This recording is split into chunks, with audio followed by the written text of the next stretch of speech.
So in Aboriginal societies, indigenous societies, pre-modern societies, and a lot of these, societies they weren't pre-city. I mean, it wasn't just people running around in the woods with a loincloth on. There were, I'm talking about, civilizations that you find literally all over the world, where in some cases they're cities, in some cases they're city-states, et cetera. But, broadly speaking, if you look at the history of human civilization and human history, I've spent time with a number of Native American communities. I've worked worked in one and volunteered in another. I've worked with Aboriginal people in northern Australia, up near Cairns, in the Lockhart River Valley. It's when you by the way, Rupert Ross wrote an absolutely brilliant book about this. He was a Canadian. He's a Canadian. I think he's passed away now. But he was a Canadian lawyer who went up to the northern part of Canada and became the lawyer for a group of Dene people, Native Americans, First People, they call them in Canada, and discovered how deeply and profoundly different their culture was. And in those cultures, they don't have jails.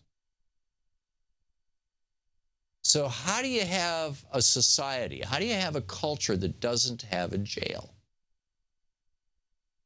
So if somebody does something so egregious, so terrible, murder, rape, theft, back then actually was considered a big deal.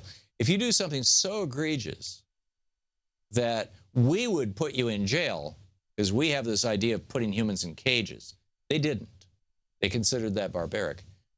Actually, I think they didn't even consider it. I mean, how do you even do it?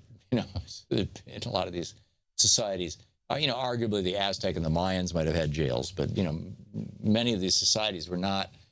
They were living in buildings that were hard to secure, shall we say. So what they do? They did banishment. Banishment typically meant death. If you were banished from the tribe, if you were banished from the community, you had to leave. And when you had to leave, you had no support group. And humans are social animals. I mean, even in jail, we form societies. We form clubs and groups and in-crowds and friendships and things. But if you're banished, you're toast. Which is why I believe that in the Trop versus Dulles decision, this was in 1958. The Supreme Court ruled that it's unconstitutional to revoke the citizenship of a U.S. citizen, which is essentially banishment. This is what Donald Trump has proposed for flag burning. And this is what Chief Justice Earl Warren said about it. He said, quote, "Denationalization as a punishment is barred by the Eighth Amendment." The Eighth Amendment bans cruel and unusual punishment. Denationalization as a punishment is barred by the Eighth Amendment. It's a form of punishment more primitive than torture, as it inflicts the total destruction of the individual's status in organized society. So Donald Trump has not only revealed himself to be, a political panderer and an authoritarian, and somebody who doesn't give a rat's ass about the constitutional First or Eighth Amendment protection, but also as basically a brute